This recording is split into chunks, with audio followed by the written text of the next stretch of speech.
Narasaraopet Janasena party కార్యాలయంలో సభ్యత్వ నమోదు కార్యక్రమం నిర్వహించారు. సభ్యత్వ నమోదు కార్యక్రమాన్ని నర్సరావుపేట జనసేన పార్టీ ఇన్ఛార్జ్ సయ్యద్ జిలానీ ప్రారంభించారు. అనంతరం జనసేన పార్టీ ఇన్ఛార్జ్ సయ్యద్ జిలానీ మాట్లాడారు.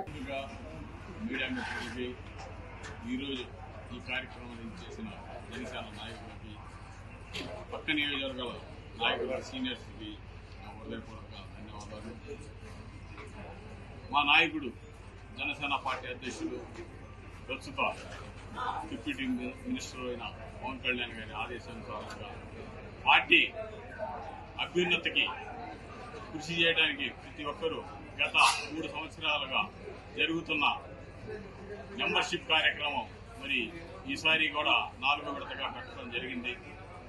ఆయన కోరిక మన కోరిక ఒకటే, అత్యధికంగా మెంబర్షిప్ 10 లక్షల టార్గెట్. ఇప్పుడు ఎవరికో 6,47,000 ఉంది. దీన్ని 10 లక్షలుగా సంఖ్య పెంచడానికి కృషి చేయాలని మా అధ్యక్షుల వారి ఆజ్ఞ. కాబట్టి ప్రతి ఒక్కరం ఎవరు వంతుగా ప్రతి జనసేన కార్యకర్త, ప్రతి ఒక్క వాలంటీర్ ఈ మెంబర్షిప్ జాయిన్ చేయడానికి పెట్టిన ప్రతి ఒక్క వాలంటీరు ప్రతి ఒక్కరు కృషి చేసి ఎక్కువ సంఖ్యను మెంబర్షిప్ చేర్చే విధంగా కృషి చేస్తారని నేను ఆశిస్తున్నాను. జై హింద్, జై జనసేన, జై పవన్ కళ్యాణ్.